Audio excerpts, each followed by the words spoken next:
Welcome in to I Remember My First Time. Oh, yeah. Oh, don't be nasty, Jacob. Not that first time. Damn it. This is a podcast about cinematic awakenings, I like the sound of that. where we talk about movies we love with someone who just popped their cherry to that movie. God, that sounds so cool. Jacob, are all the movies we do on this podcast going to be good movies? God, I hope not. Do we like shitty movies? We love shitty movies, sometimes even more than good movies. Are we critics? Absolutely not. But do we love movies? Oh, we love the shit out of movies. In this week's Christmas masterpiece, Violent Night. Yes. Jacob, if you want me to scoop brains, I'll scoop brains. But I ain't touching his junk. BJ, this is podcast magic, and I still don't really know how any of this works. I am BJ Leica, and if I would just replace asshole with anus, I'd make the nice list. Joined as always by me, Jacob Eachus.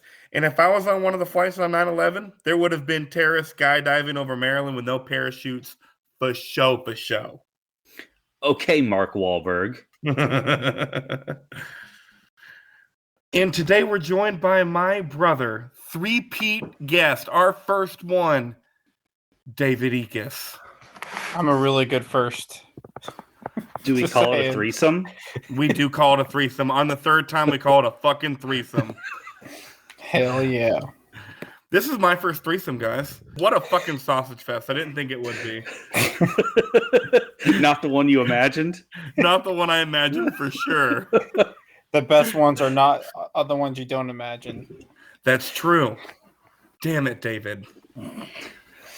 Well, So- speaking of pleasant surprises, Violent Night, described by IMDb as when a group of mercenaries attack the estate of a wealthy family, Santa Claus must step up to save the day and Christmas.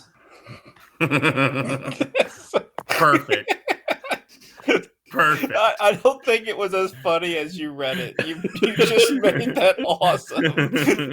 Just a pause and Christmas. It said ... and Christmas. No, So you read it perfect. Jesus Christ. 7.1 out of 10 IMDb has this movie rated. Okay. 72% on Rotten Tomatoes. Okay. And a whopping 56% Metacritic score for Violent Night. Okay. I think that's pretty even. I think 56 is right around 70 on Metacritic. You know how they weren't going for plans. Oh no. This movie was absolutely not made for critics. And they knew it when they were making it. Yes. Oh, that's what I for was sure. gonna- Yeah. For sure. That's what I enjoyed about this movie. It wasn't meant to be a 10 out of a 10. It wasn't trying to be. But it fucking did it, didn't it, David? It sure did. It that's fucking did it. That's what adds to the charm of the movie. You know, it's like I'm not trying. It's like Anchorman. They weren't trying to be good. It just happened naturally, and those are the best kind. Agreed. So David Fear of, I think it was Rolling Stone. I didn't write it down, but I think David Fear of Rolling Stone does not agree with you guys in this review titled "Violent Night is the chlamydia of Christmas movies." Well, he can suck it and not a good. Yeah. Fuck him. He explains why in this review.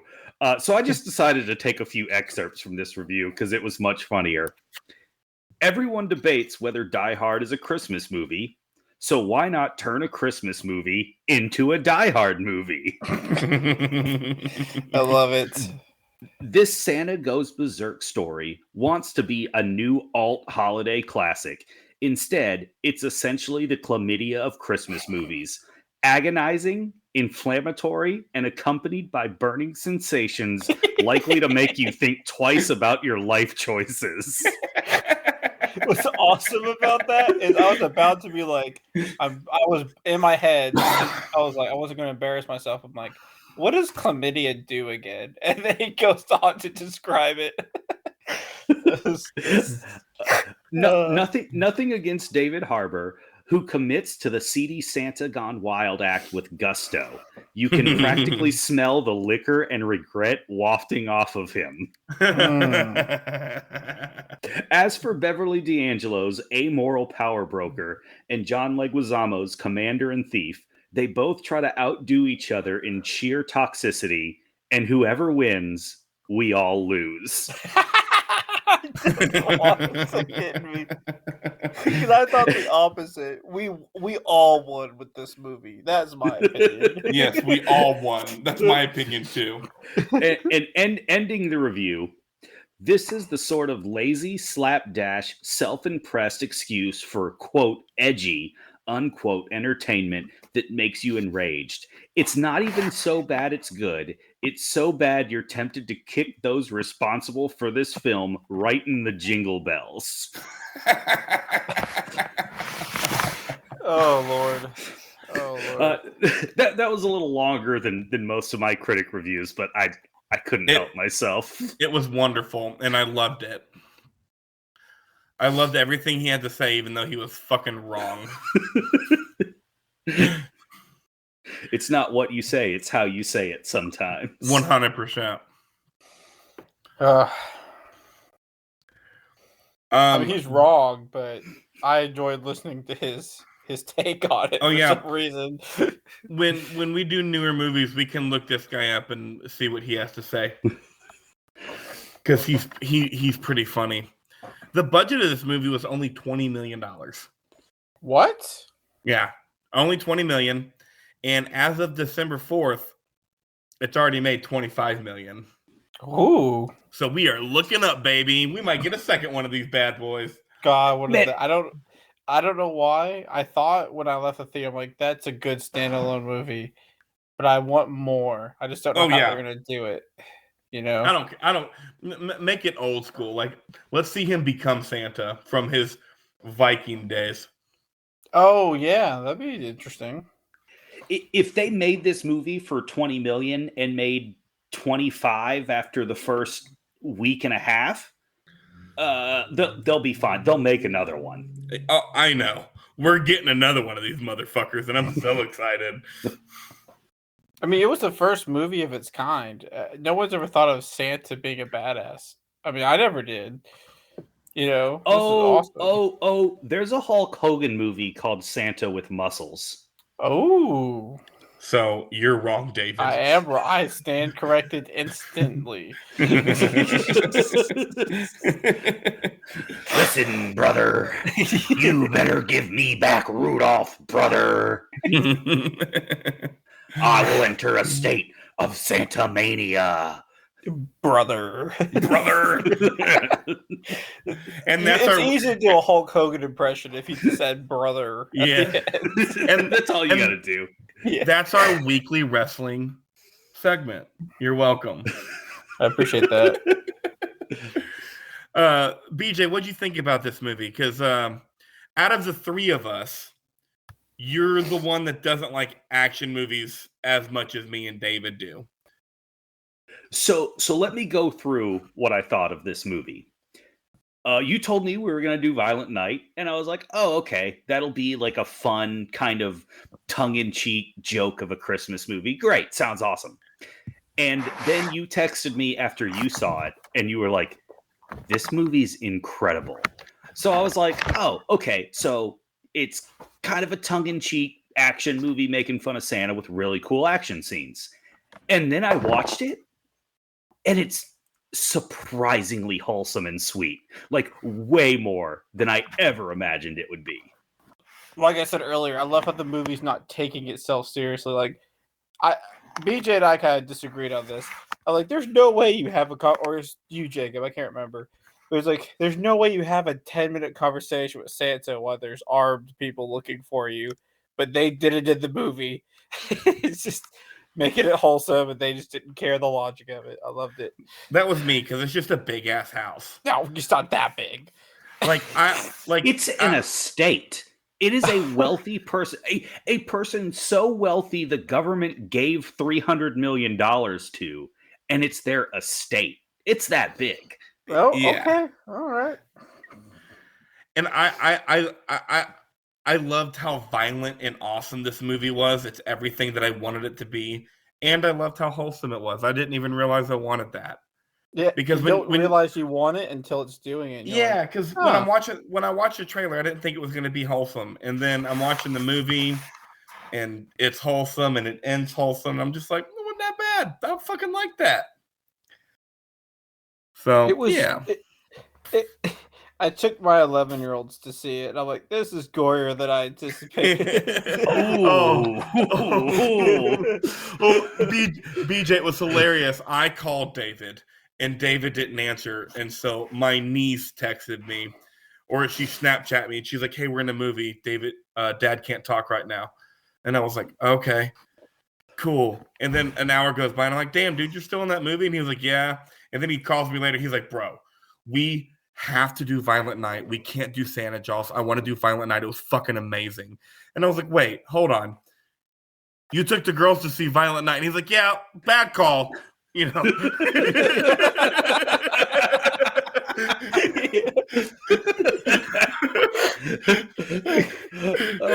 We all make mistakes. It's all right. Yeah. Well, I was just like, David, it literally said by the creators of John Wick, and he was like, yeah, just I don't know. It was a bad call. So that being said, what did we like about the movie? Everything. That's what I have to say. Do y'all have anything specific you liked about it other than its wholesomeness? I really enjoy that they gave Santa a backstory. And not only was the backstory fucking awesome, it was like it made it make logical sense why he was a badass. You know, it wasn't just like, hey, just deal with it. Which I still would have accepted that. Yeah, but it was nice that it was there. Oh, yeah. Another thing that I liked, me and BJ talked about this throughout the week, was how Santa doesn't know how Christmas works either. He's just like, I keep telling you guys, I don't know how this works. It was a perfect segue into plot holes where it's just like, well, that doesn't make sense. I'm like, it does. He said he doesn't know how it works. So yeah. So Santa not knowing how Christmas magic works, and the homage scene to Home Alone just had me rolling on the floor laughing. Yes. Because it mentioned it and then it still did it. I was like, no way. And I love that it showed how those like booby traps actually would have worked. You know, Home Alone, PG, and then you get to see the rated R version. It was cool. Yeah. I also love how every character is essentially acting like they're in an SNL skit. Yes.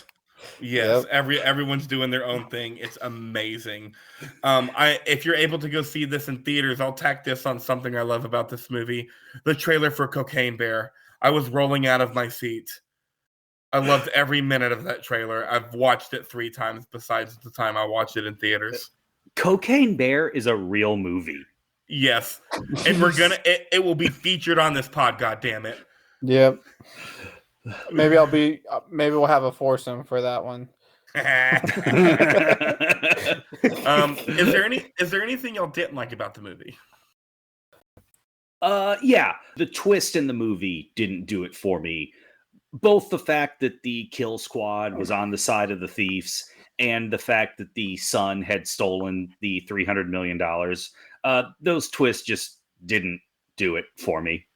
Yeah, but you needed some twist, but I get that. Yeah, you needed something. I could deal with the son stealing the money, whatever. I felt like the kill squad was just too obvious. Granted, BJ made a really good point. That's how we got the shed scene. So it's like, we needed the kill squad because the shed scene's incredible. Yeah. Oh yeah. I mean, I just came by the way. Did y'all hear that? This is a real threesome. One of the things I didn't like about the movie, and it's kind of counterintuitive to what I liked about it because I loved how wholesome it was, but I thought the ending was too wholesome. Him just flying away. Disagree. Okay, I think that's okay. I think it was a full circle moment. They started out the movie with him literally puking on the lady because you think it's gonna be a magical and then it ends magical. So I actually enjoyed that. So I don't know. I liked it. So David disagrees too. But all right, what was this a good, or is there there's nothing else we didn't like, right? Like that's pretty much it. Yeah. The twist. I've said my piece. I guess I didn't really care for the actual son. I don't know. I felt like his acting was off, but you don't really need acting for this. He's not a main character. I get it. I'm just saying. Fake Jimmy McNulty. Yeah, he was good. Was it a good or a bad movie? It was fucking great. It was fan-fucking-tastic. Oh, this'll be watched again during the Christmas season for me. Yes. 100%. This is a yearly movie, just like Die Hard, because Die Hard's a Christmas movie. Fuck you, BJ. It's not though. Yes, it fucking is. Well, see, that's I'm with Jacob on the Die Hard thing, but for this movie, I don't buy DVDs anymore. Typically, as everything streams, I will buy this one. This is one that I will There's buy. some you buy. Like I buy Quentin Tarantino's, I've bought John Wick, and I'll buy this one. I can't wait until my kids, probably not 11 like David did, but like 13. Like 13-year-old Jacob and David and BJ would have been all over this movie. Oh my god. Yes. Oh yes. Yes. It would 100%. So it's time for my favorite part of the podcast. It's where we get deep into this movie. Oh my gosh, we get balls deep every time. That's what we do, and it's time for Mount Rushmore, where we pick our 4 favorite scenes. I'll go ahead and get it started with the caveat that this is pretty close to a true Rushmore for me. There wasn't a huge difference between my first favorite and 4th favorite scene. But I'll say my 4th favorite scene is the game room fight that ends with the tree topper star to the eye. Awesome scene. Such a great scene. I love the comedy aspect of this scene with the cue balls just ripping out of the what is it called? Oh my goodness. It's not called a stocking. The Christmas stocking. Just because as I'm watching this scene, I'm thinking, there's no way this stocking holds. And as I said it in my head, cue balls everywhere. Like, and you know that was gonna hurt because we've seen movies where people beat the shit out of people with pillowcases full of soap. But that's soap. Yeah, we're about to get cue balls. Like, this is going to get gnarly. About to get cued in the face. There's about 8 of them in there, too. Yeah. I think Oh, go ahead, David. I was going to say that the cue ball is going everywhere, and I love that you picked that as your scene because I love the random gifts coming out of the bag. You know, he's like, shit. Yeah, that was a great part of that scene. Just every time, it wasn't something that he could use. Yeah. He's like, can somebody please get a sword or something? He's like, why the fuck does everybody want video games? Like, come on. Yes. I think my favorite part of this scene is because up until this point in the movie, I'm like, for a movie that's called Violent Night, we haven't seen a ton of violence yet. And this scene's like, all right, bet. And just hits you in the face with it. Hell yeah. Yeah, we finally get a taste of that Violent Night. That was a good 4. David, what's your 3rd? 4th. 4th. This is my 4th one, which was the final showdown kill. And I'm cheating on this one. I'm taking the entirety of the last part of the movie with the shot in the dick and all the way to him going up the fireplace because you know what? We don't know how magic works. We don't understand it yet.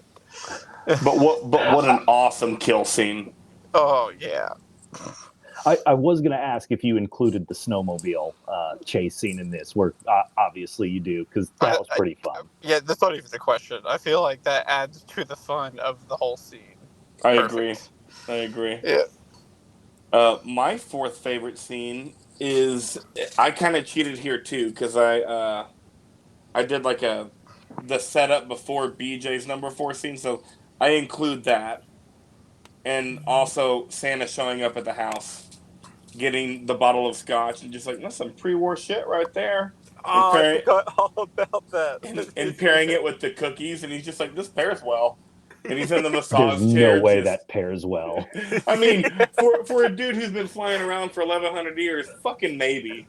Yeah, I mean, we saw earlier in the movie, I guarantee you the alcohol Vikings were drinking wasn't great. I mean, BJ, you said it. I mean, he'd been drinking a bunch of milk that night and beer, so there's no way, Yeah. Oh God. And I also love just that's when we meet the family too, and how shitty the family is. And I couldn't not include the fighting part of the scene, so I had to cheat a little bit. But I thought this was such a great scene of everybody in the house at the same time. Loved it. Before the bad guys show up. Mm-hmm. All right, BJ, you're number 3. Number 3 is going to have to be kind of in that vein you are, but I just start it when the bad guys take over the house, when the plan unfurls and they take out all the workers of the house and kidnap the family. I thought that was a real fun setup that where you're kind of like, okay, where are they going with this? How's this going to become violent? What's going on? And then it plays out, and it kind of made the family dinner scene work with the daughter talking shit to the bartender, and it really worked for me for whatever reason. Okay. And you know what? You talking about your third scene reminded me, because I did my fourth scene the way that I did, I don't get any violence out of my scene other than when the bad guys show up. Because Santa doesn't kill the first bad guy until after they show up, and it's on those ice picks. So... yeah, which was, I was a little underwhelmed with that fight scene, to be honest with you. Yeah, that one wasn't good.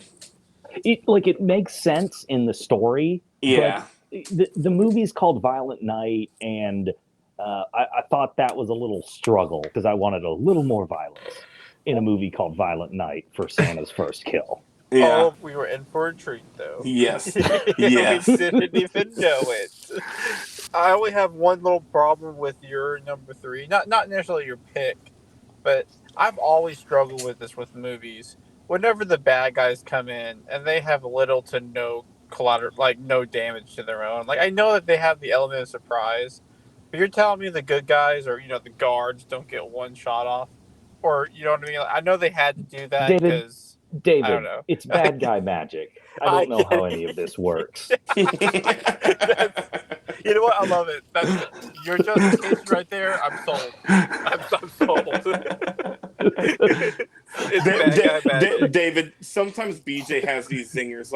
I have never, BJ helped me understand why vegetarians are allowed to eat eggs, because that doesn't make any fucking sense to me. It's literally an embryo. But I asked BJ the other day, I'm like, dude, why the fuck are vegetarians allowed to eat eggs? How the fuck does that make sense? And his response without missing a beat is, because it's fucking miserable. It's just because. I get it. They get to have that one. Yep. So what's your third favorite scene, Dave? Mine was the Home Alone scene. I just love the magic of the original, just bringing it all full circle. I enjoyed it. I am going to piggyback because I'm right after you, and this is also my number 3 scene. Yeah. So we have the both same 3. BJ, go ahead and tell us what your favorite part of that scene. I know it might on the list, unless it's going down on your list. Feel free, but we talked about the bowling balls. It's on go my ahead list. And tell me. Yeah. Oh, okay. We'll wait then. Yeah. I don't care how rich you are. No one owns that many bowling balls. There's not a house in the world where they have 14 bowling balls in the attic. But this one did. Because I love the nail on the chin. Oh, baby. Oh. I just love how you did.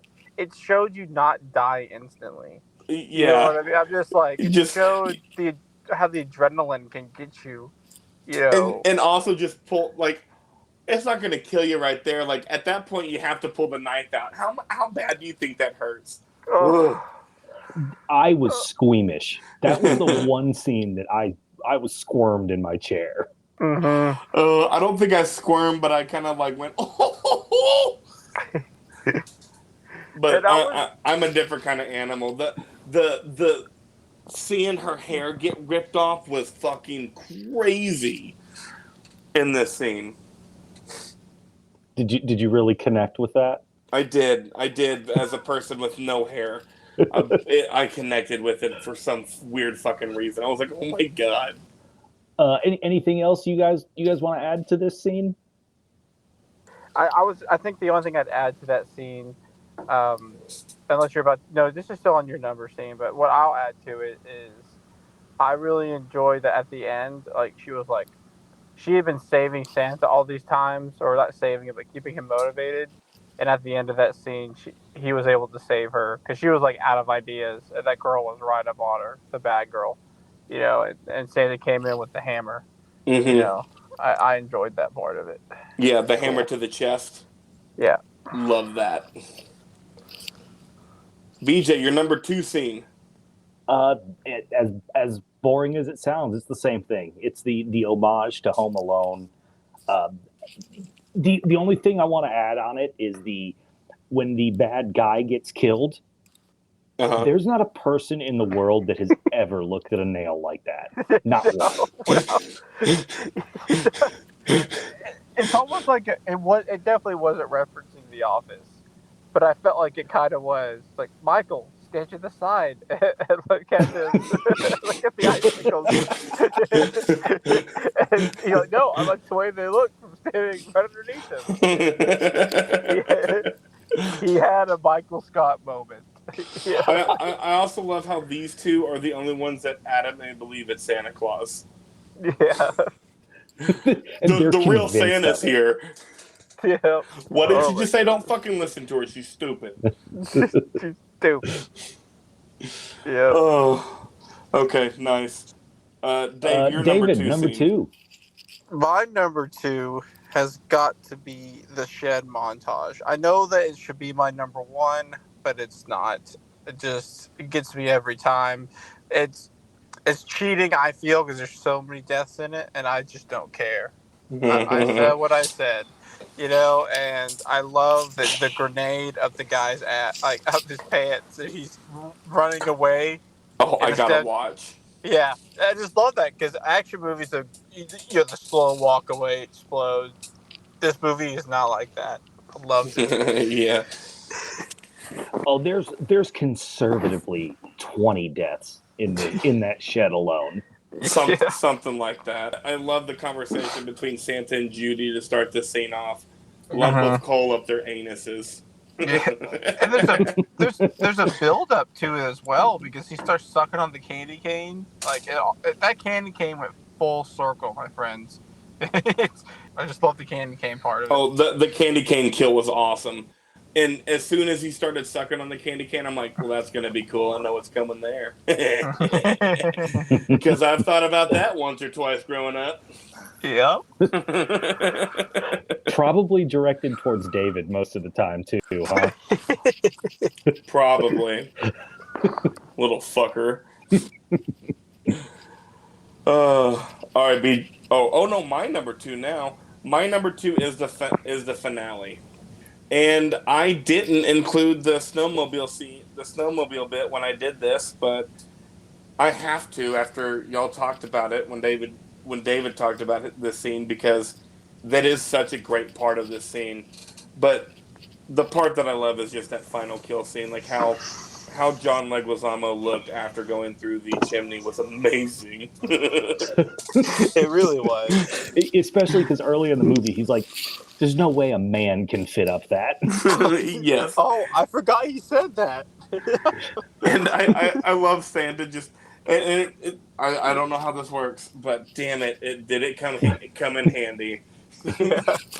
Oh man, but yeah, and I love the fact that he's named Scrooge, and we have a Santa Scrooge fight. But that's all I have to say about the finale that hasn't already been said. So you're number two. The reindeers brought the spare bag. Oh yeah, had the reindeer? They hadn't showed up by that point, had they? Oh, I mean, they're in the final scene. It was after Leguizamo's death, but Oh, okay, yeah.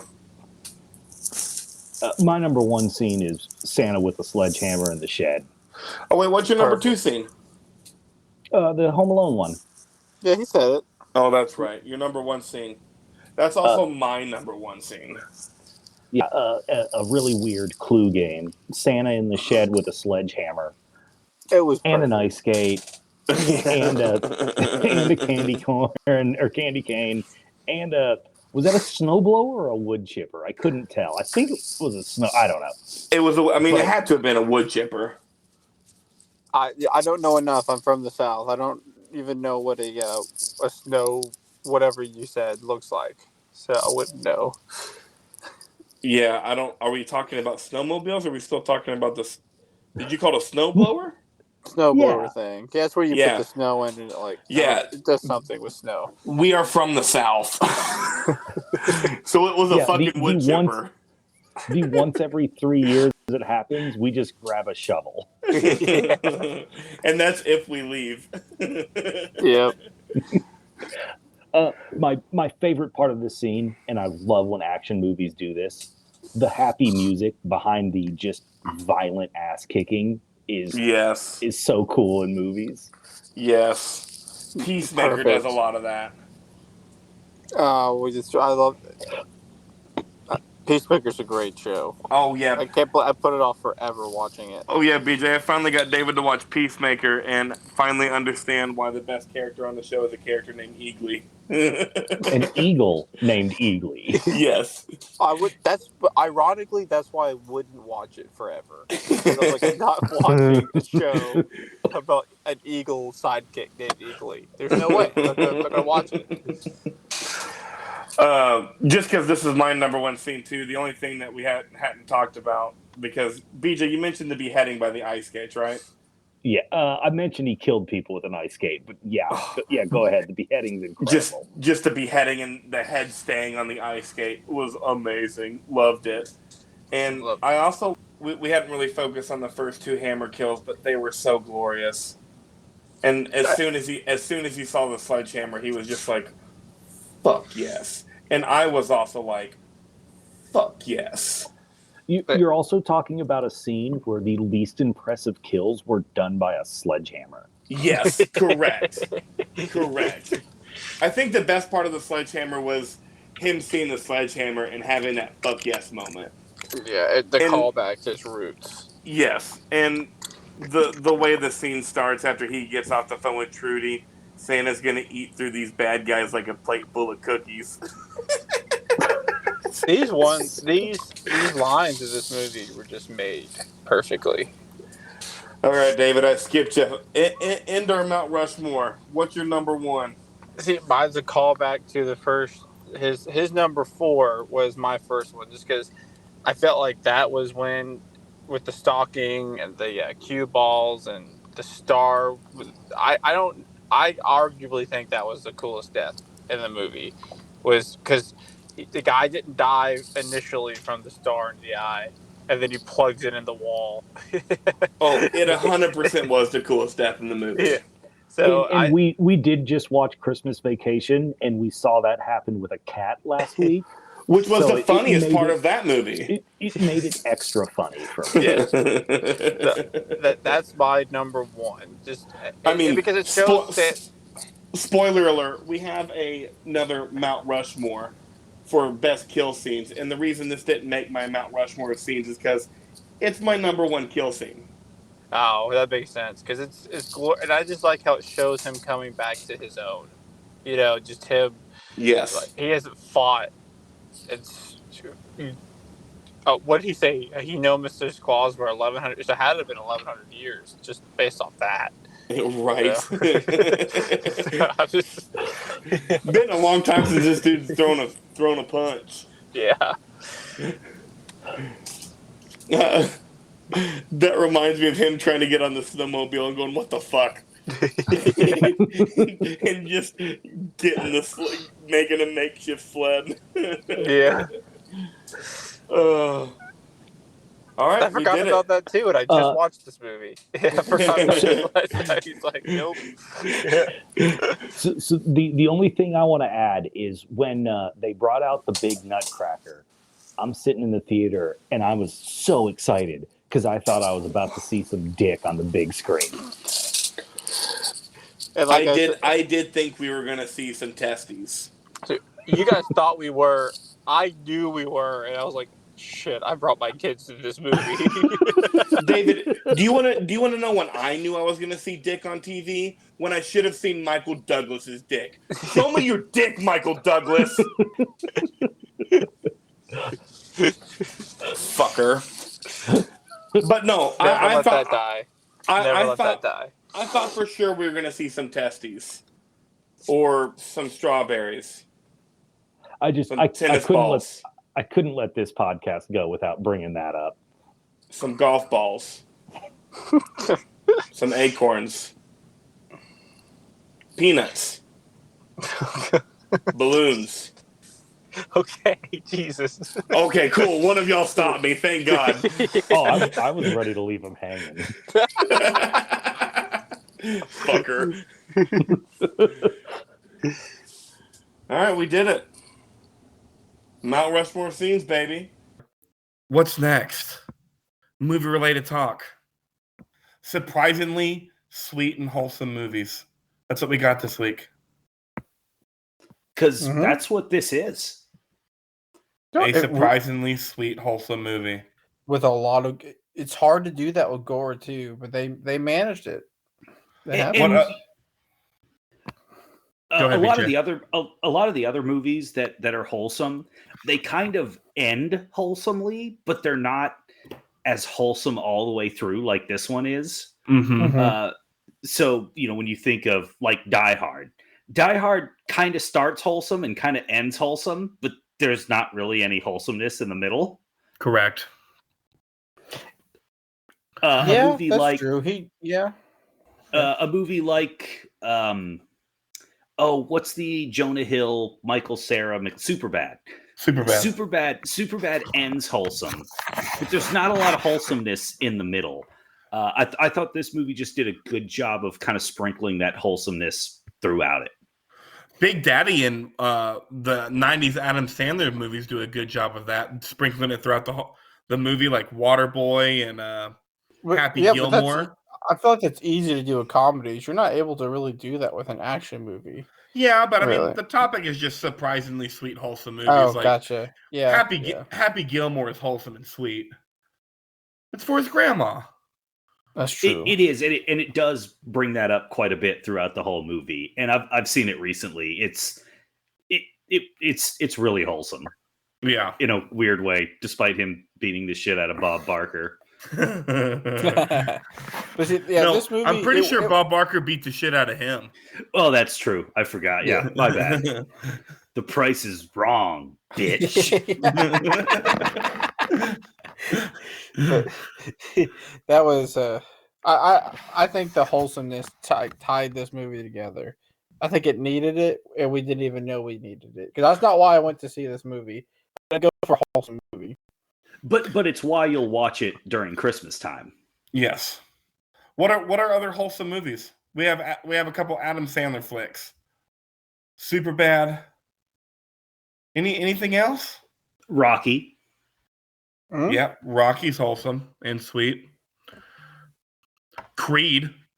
I'm not going to say all the Rockies because they pretty much all are. 4's not. That's true. Neither is 5, really. Ugh. I'd pretend that movie doesn't exist. Yeah, that movie's bad. The first Rambo is surprisingly wholesome and sweet. Yeah, with the Swe- PTSD angle at the end. Yeah, sweet's a strong word, but surprisingly wholesome. Yeah. David, any other ones? I think we're nailing all of them. I can't think of You got a surprisingly wholesome Will Ferrell movie? no. I the one wholesome Will Ferrell. Well, you know what? There's that one Will Ferrell movie where he's a book character, and he's all about him trying not to die. You guys know what movie I'm talking about? That's a good one. No. Oh no, it was really good. He was like a fictional character, and he kept hearing her voice in his head. Huh. You know what I'm talking about? No. No idea. Oh, Well, I'll have to check it out. I was going to make it funny and say Talladega Nights because of Walker and Texas Ranger. they talk like that. I used to wake up early in the. Oh, it's called Stranger Than Fiction, by the way. That's the y'all never seen that?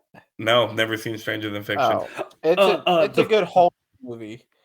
It's a good wholesome movie.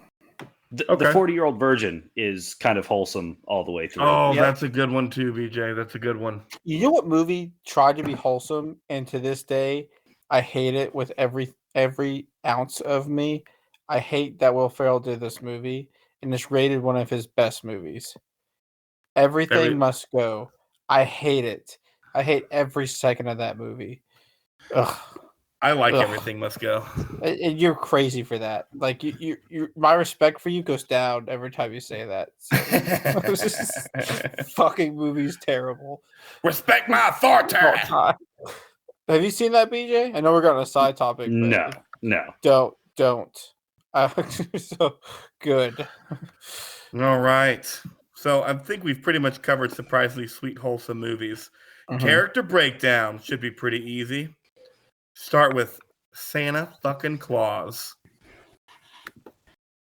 Definitely the most creative version of Santa I've seen in a movie. Yep.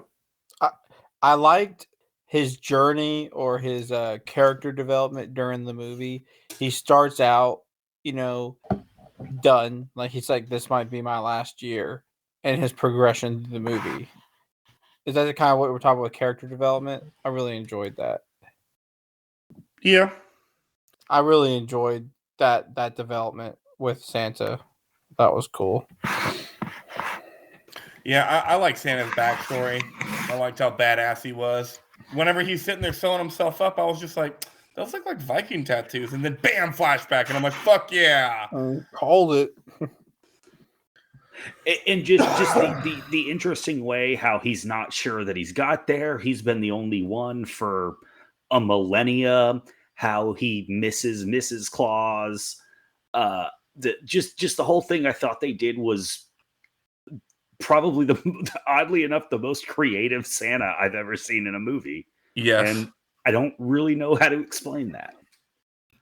I think you said it perfect. I do think out of all the Santas we've gotten them in one way or another, they were all the same. Because how do you make Santa different? You really can't. Santa's Santa, but they did. They found a way. Yeah, they made him different. David Harbour was a great pick too. Oh, yes. I don't think they could have picked it. Could anyone else have done it?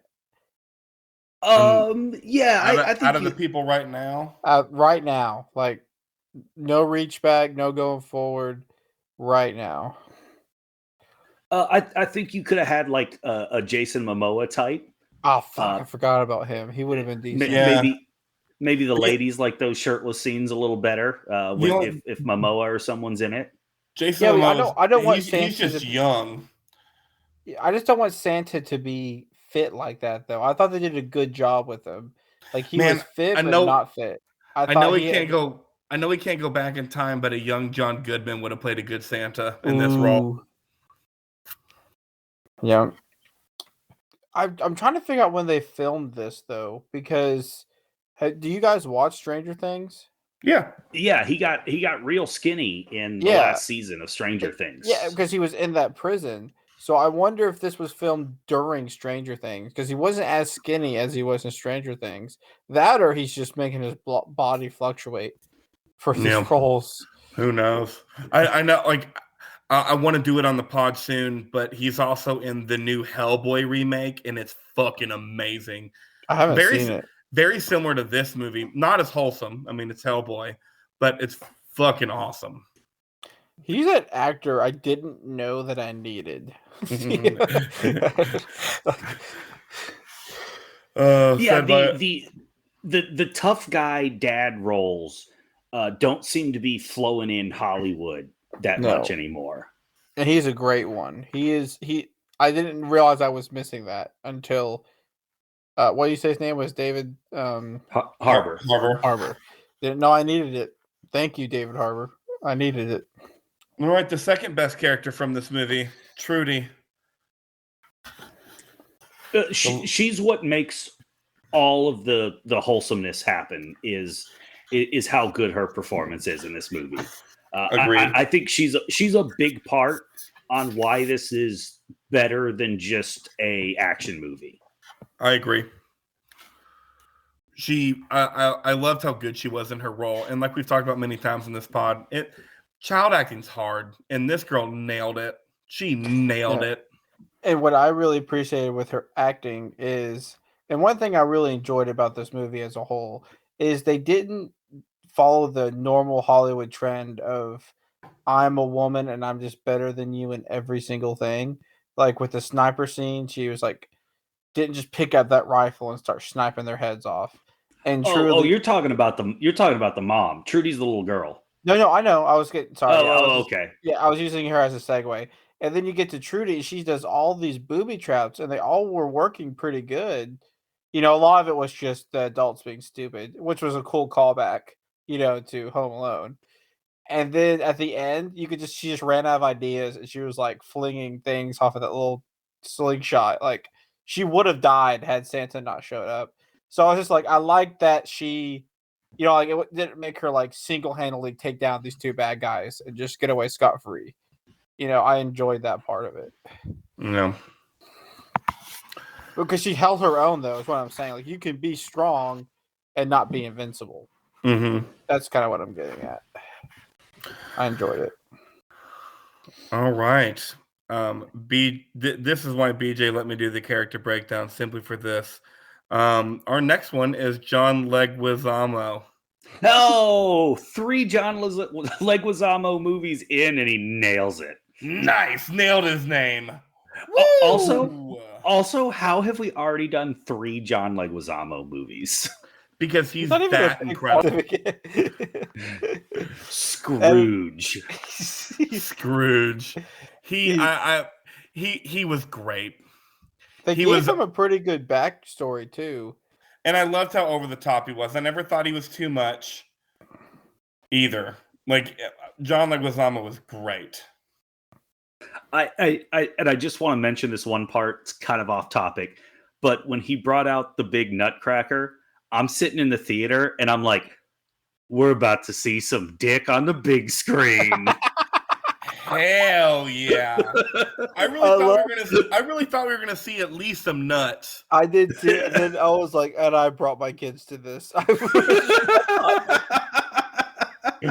was like, shit. It is rated R, so it very well could have happened. It very well could have happened. You know when it should have happened? When Michael Douglas should have shown us his fucking dick. Show us your dick, Michael Douglas. You got that one psychopath who's like, I'll do it. I'll do it, boss. Yeah. That's all I have to say about that. And this is our second Beverly D'Angelo movie. Second one 2 weeks in a row. That's right. How floored were you that this was the sweet wife from the Vacation movies? I didn't even realize it till you told me. You're like, Beverly D'Angelo's in this movie. And I'm like, what? Oh, the bitch. Okay. Oh, she was a phenomenal bitch in this movie. She was, my favorite way to say this is she was a real ice queen. Yeah. That's the thing.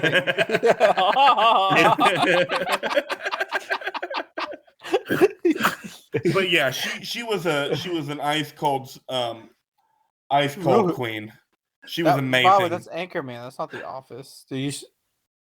Oh, you're right. That is Anchorman. Yeah, it's real ice quakes. Yeah. Yeah.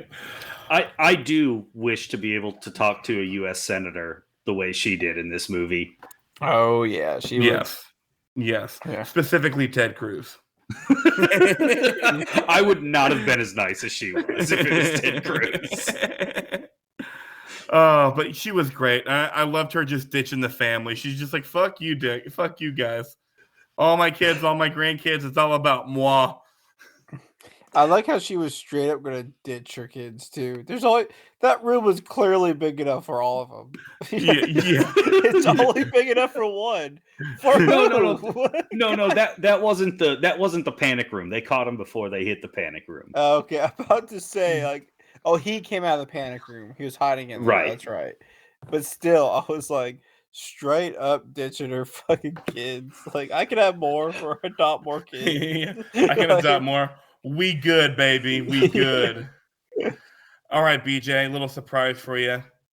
Oh, hang on. I do want to mention two characters that I found very funny.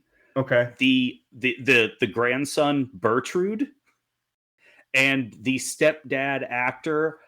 I believe his name was like Max Steel or something like that. Yeah. Those two characters cracked me up. Yeah. Yeah. Oh, they were good. I love that scene. I might be remembering it wrong, but like you named your daughter after her. What angle are you playing? You named your son Bertrude. And this like that woman's face. The mom's face was like "fuck you." Like I don't know if she said it, but that's what her face. It's like "fuck you." And when like Wazama was like, "I'm so mad. I got the feeling that I can just shoot random people," and the grandson was like, "But what if one of the random people is the only one that knows where the money is?" I love that. He did it. He generally didn't think of it too. He was like, "Fuck." And then I loved the family just beating the shit out of Krampus too. Yeah. Oh, so good. Is he dead? He wakes up like, "Ah!" Yeah. All right, BJ, you ready for my surprise? I am. We have a double Mount Rushmore, baby. Ooh, what's the second one? Top 4 kill scenes. Okay. I'll go first since I sprung it on you. All right, that's fine. I'm ready. I can do it. Go ahead. My fourth one is the stocking stuffer. I just gotta watch. Turning around and watching him explode with the grenade. Like, it wasn't great, but it was so funny. It was so funny to me. Yeah, because he's doing the David mentioned it earlier. He's doing the cool guy walk away, and he's like, "Nah, I gotta watch." Yeah, that's why. You know what? Are we just doing like single kills for this then? Yeah, I mean, kind of. Okay. Yeah, basically, like your favorite. Because all my favorite scenes were kill scenes. So yeah. I gotta Yeah. just say single. Okay, single deaths. Got it. Okay. The ice skate, the beheading by the ice skates. Yep, that's on mine. Okay. Is that your number 3 then? Yeah, So- that's my number 3. okay. My Got number it. two. My number 2 is a combo. The first 2 hammer kills when he gets the sledgehammer in the shed. Starts feeling himself. Yeah. Yeah. In more way than one, for fucking that's sure. You said that so sexually too. He starts feeling Well, yeah. David, it is a threesome. I keep telling Yes, you. that's good. And of course, my number one kill is the tree star shock scene. Shock kill. Okay. All right. I don't have them in order, but I have to agree with you on 2. The tree topper, obviously, that's my favorite. The ice skate where the body falls off and the head stays up on the post. Mm-hmm. So funny. I gotta say the scene where they killed Krampus. Okay. It's nice to Wow. do so. It's nice. Yeah. It's nice to do things as a family. That's true. That's a good one. We overlooked that scene, but it is a good scene. And the other one is I'm gonna go with the in the Home Alone scene where the guy's holding up a nail to look at it, Yes. which no one in the history of the world has ever done.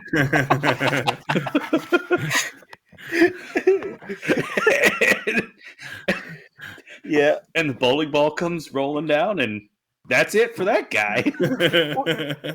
That is one thing I liked about this movie, how people didn't like instantly die. Like it was pretty realistic because your adrenaline's going to carry you a little bit. You know, like when that nail went through his jaw, it didn't just like have him fall over and die. He kept Oh, going. I squirmed. I squirmed in the theater. I did too. I loved it. I didn't squirm at all. So I don't have anything to add. You guys have the scenes laid out. I would like to add I don't know why, but I just found it hilarious where that guy got shot in the dick. I don't know why that guy. It reminds me of the South Park joke. You ever watch South Park? Where it's like, dude, because he yelled the dick. Because he yelled "Ow, my dick!" And anytime someone yells "Ow, my dick" in a movie, it's funny. Yeah, Agreed. I was hoping that you were going to add the candy cane stabbing or the wood chipper, but that's okay. I'm getting to it. That was my number one. I don't know why. Okay. My number one scene was the dick because I love humor. That's how you get me to love the kill scene.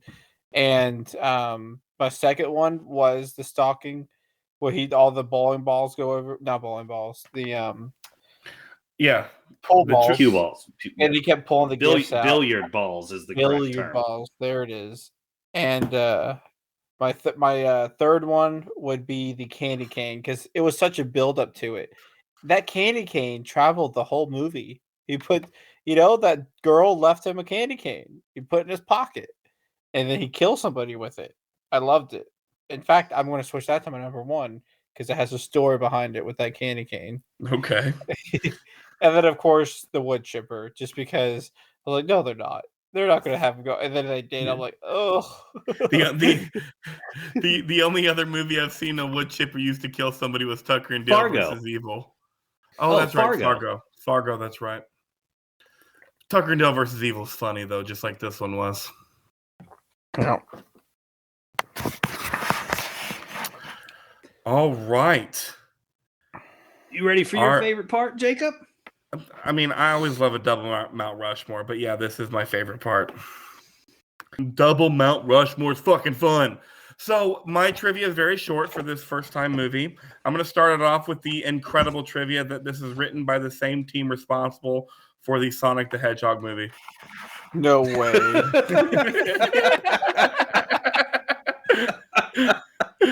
Oh, that's perfect. I love it. That shows range. Right, shows real range. Morgan's this trivia is for our pessimistic producer. Me and BJ are huge Mark Wahlberg fans. Fuck anybody who's not, including our producer. But Tristan, Morgan Steele says he could have stopped the hijackers on 9/11 had he been aboard the plane, a claim Mark Wahlberg made and apologized for in 2012. Hey, I made that joke earlier in the podcast. What? Yeah, I made the joke earlier in the podcast. He did. About You it. made that joke. But Mark Wahlberg really said that for real? Yes. Oh my god. And he apologized for it. Jeez. Yeah, you have to. You can't say that. No, you cannot say that. You cannot say that. It had its world premiere showing at New York Comic Con on October 7th, 2022. After Santa Claus takes out some of the insurgents, Scrooge asked whether the protagonist could be a small-town cop with 5 kids, a reference to Stranger Things and Harbor's character, Chief Hopper. Ooh. Oh. Yeah. Just before eliminating a mercenary using a sledgehammer, Santa says, "That's naughty," and then repeatedly shouts "naughty" before swinging the hammer down on the mercenary. This is likely a reference to the Christmas horror film Silent Night, Deadly Night from 1984, which I now want to watch. And that's such a cool scene when he's like, "That's not he." I don't know why he played that perfect. Yeah, that scene. I don't know why that made me remember the awesome blood makeup on his mustache for most of the movie, because I love that part of his makeup for some reason. The saint upon which St. Claus was based, St. Nicholas, was famous for a fight at the Council of Nicaea. I just put that in there for some history. That's all my trivia. Christmas trivia? Yeah, just some Christmas trivia. Okay. Yeah. So this is what happens when we do new movies. We don't get a ton of trivia.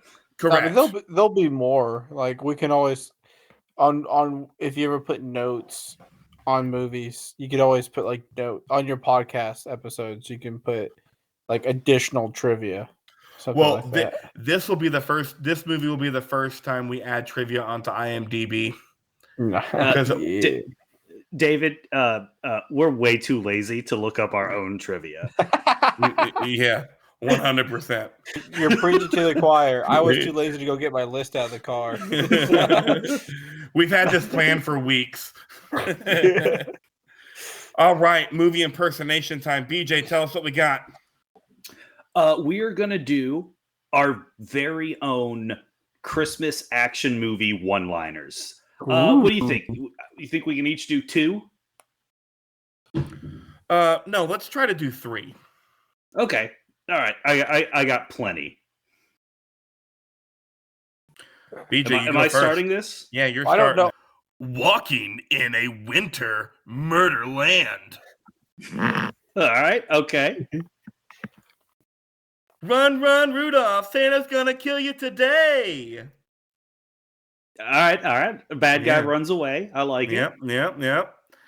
And a rocket launcher blowing up a helicopter.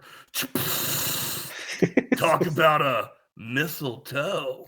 God damn. Yeah. I like that one. That one's so. Oh. I don't know why it's cracking me up so bad. Oh, this is just a random one I'm going to add right now. David, it's your turn, so this is yours. Okay, Go. well, get to the sled! Like, damn it! Someone do Arnold Schwarzenegger say "get to the sled" instead of "get to the chopper." So I can't do it. You did it perfect. Get to in the Saint nick of time. 'Twas the night before Christmas. Went all through the house. Everyone was dead. Damn it, I can't take it seriously. Like I'm cracking myself up. Someone please do mine over again. Was the night before Christmas went all through the house. Everyone was dead. I don't know. That one's kind of hard. I can see why. I know. BJ, do that one real quick for us.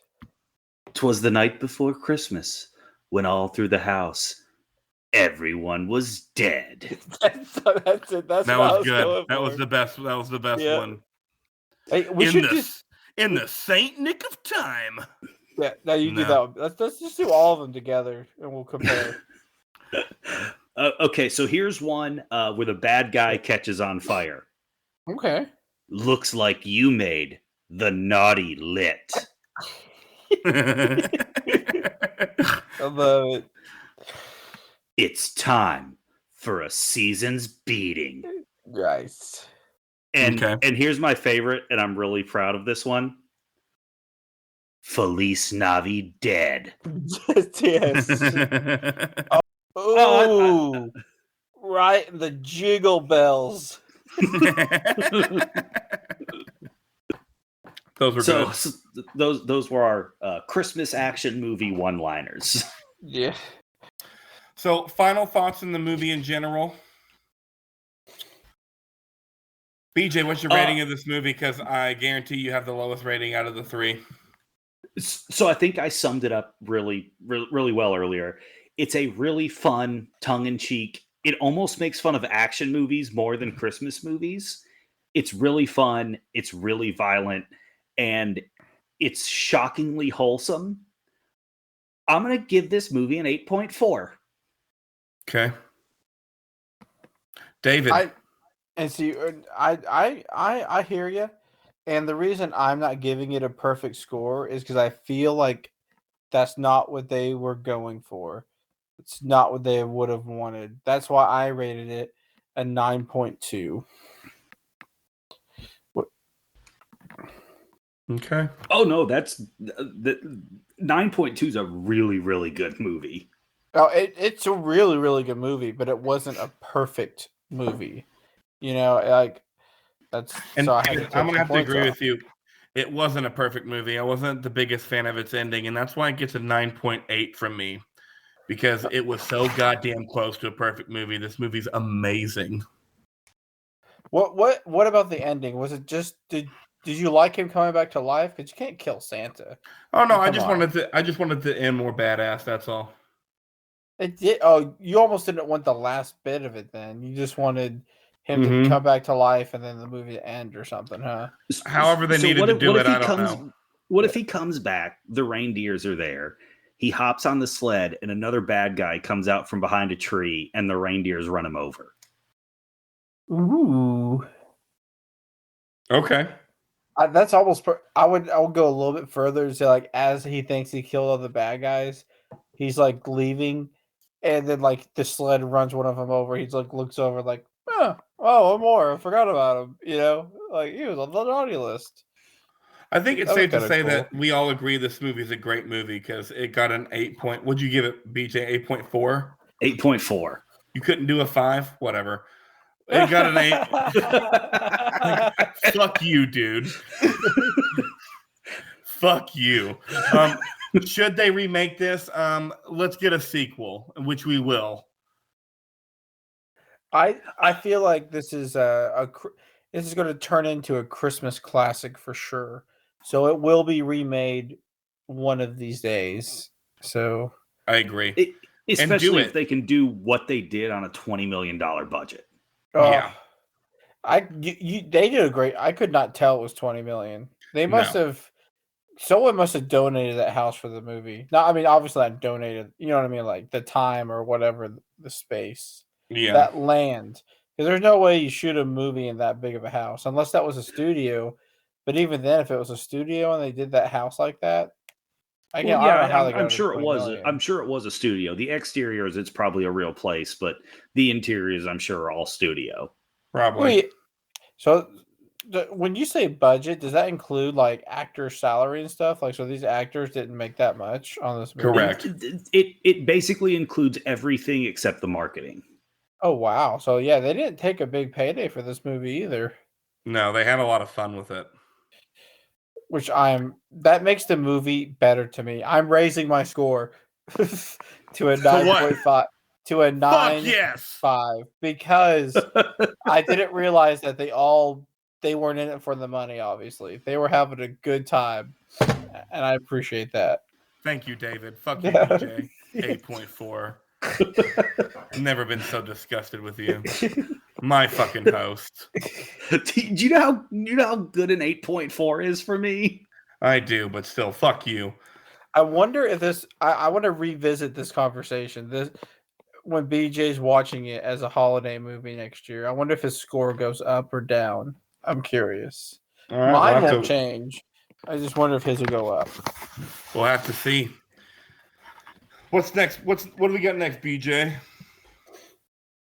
We got our pessimistic producers' problems with this film. All right. Or I guess it's his review. It's not really his problems with it. Our pessimistic producers' review. Violent Night accomplished every stereotype of a typical action movie. Ridiculous one-liners, check. Unbelievable violence, check. An idiotic plot, check. And over-the-top acting, check. David Harbour would not have been my first pick to play Santa, but I'm pleased to say that he nails his performance. A cranky Viking Santa is exactly what the world needed. His performance is the only one worth mentioning. I never thought I'd say a sadistic elf could be boring, but here I am saying a sadistic elf is boring. This movie should be a failure. It should have been direct to streaming. It should have disappeared quietly into Walmart $5 DVD bins. But by some type of Christmas magic, parentheses, I still don't understand how it works, end parentheses, it manages to be a charming Christmas movie. What do you think he rated it? Oh, I think Tristan loves this movie. Despite its shitty writing, predictable characters, and enough blood to make a fucking vampire squeamish, it does capture a bit of Christmas spirit. I give this movie 8 sledgehammers out of 10. Ooh. Boom. Nailed it. And I think he should have scored higher, but I love it shows that he truly loved the movie when he said 8 sledgehammers. Yep. Bringing the movie into the review like that. I like that. Got to. And now we have the good and bad IMDb reviews to follow up our pessimistic producer's review.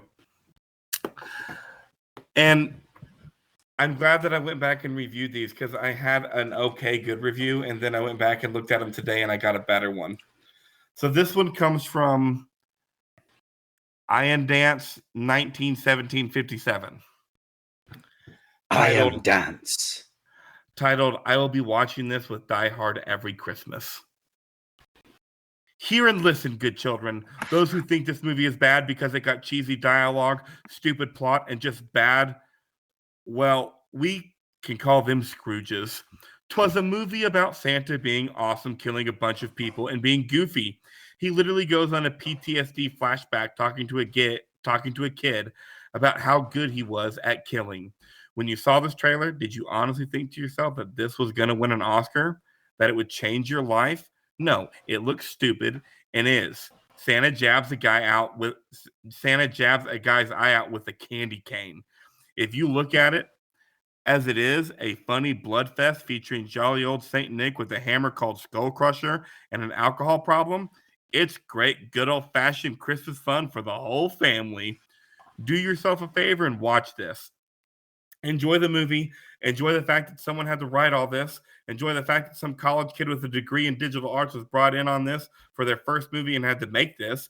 Enjoy the fact that there's a 3-minute background scene of a guy in pain after getting his nut shot off. Enjoy the fact that it's not a Hallmark movie. Baby.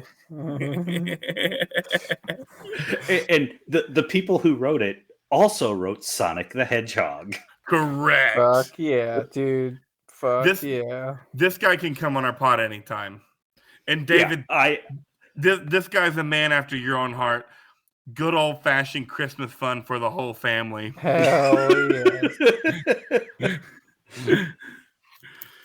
Yeah, I Am Dance is welcome on. He could. If he wasn't welcome, I don't know if I want to be a part of y'all's podcast anymore. Because he's just fair enough. Can I also mention one thing? Hey Santa, you can get wasted 364 days a year. Can you be sober for one fucking night? That's awesome. The night of all nights, absolutely not. He's been drinking for this night. Right, but just be sober just for the night. Nope. Nah, I like how he was taking a break. I was like, "You done for the night?" He's like, "Nah." David, tell BJ what Rory said when that scene happened. Oh yeah, so we're watching the movie, and we're like, First of all, let me backtrack. That was just such a perfect, shocking, part of that movie where it's just flying away, and it's like, oh, Christmas magic, cool. And then he pukes all over her, and then my daughter's like, ooh, chunky.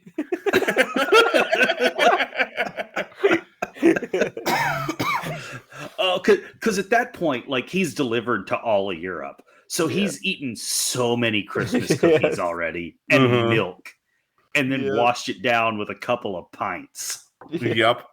You know it. Oh, I didn't even think of it that way, too. He was drinking all that milk and then pints. Oh. Just trying it makes my stomach hurt just thinking about it. Here's my bad IMDb review by CDRCRB2. He's a Star Wars robot. Yeah, I was going to say, that's a Star Wars droid, right? Yeah. Wow, Star Wars robot droid. It's like I've never seen the fucking movies. Whatever. 1 out of 10, titled, Where's Rudolph? Listen up. I'm going to save you some dollars. Seriously, even if you know what's coming, this is one lame movie. Bad guys invade rich, dysfunctional family at Christmas time. Daughter talks to Santa through walkie-talkie. Santa and little girl save family. Santa survives many, many bad guy attacks and very serious injuries. I hope parents don't mistake this for a family film just because it's a holiday movie.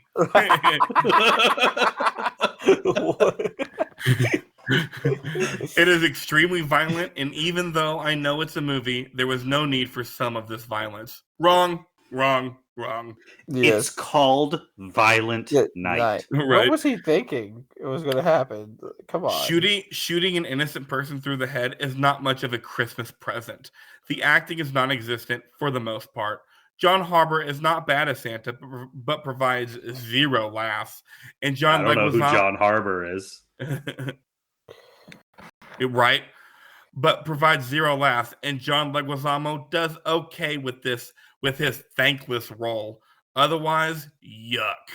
I know technically there are 8 reindeer, but do we expect to see Rudolph? It's Christmas after all. This is no bad Santa, sadly. Rudolph only shows up when it's foggy. Fuck this guy. Fuck this droid.